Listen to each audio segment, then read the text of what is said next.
Now let me quote you from ancient script. Here's what it says. If you cannot see, you perish. You die. We've all got to have a future to work for. We've all got to have the ability to see something beyond ourselves, something beyond just today, something beyond just this week. The future, setting your goals. And a lot of people have asked me tips on how do you set goals. Let me just give you a simple little formula on setting goals. Vision of the future.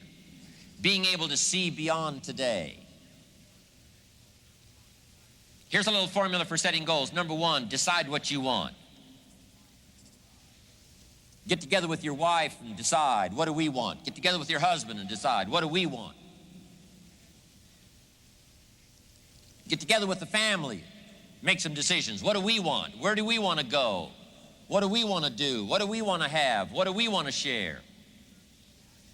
Then some of this has got to be personal. What do I want? What kind of skills do I want? What kind of income do I want? What kind of future do I see for myself? Not just for my family, but for me as well, because I'm going to have a major part in my family's future. What do I want? Get together and decide. Now here's number two. Write it down. Put it on paper.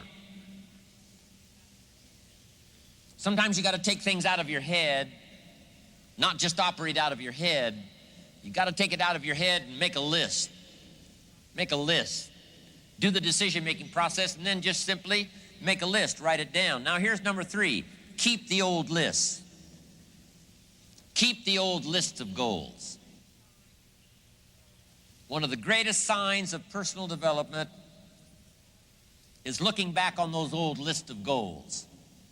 I look back at a list of goals I made 10 years ago, and I'm telling you, some things on there I'm a little embarrassed.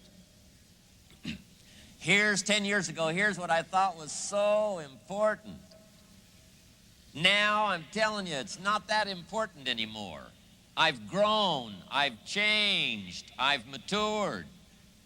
And I've got some of my goal lists that go back 20 years, 25 years. Some of those I won't even show anybody. Here's what I thought was so valuable. Now I understand so much better as my priorities have changed. Some of the things that used to be on the top of my list right now, I've learned they're not that important anymore. Other things have taken place on the top of the list. So, number one, decide what you want. Number two, write it down. Number three, keep the old lists. And here's number four, check off. When you do get something that's on your goal list, check it off. The first time I came to Spain many years ago, I happened to have my journal with me that had the list of goals in it. One of them was to someday go to Spain. And I had that journal with me, and when the wheels touched the runway in Madrid, I got out that list and I checked it off.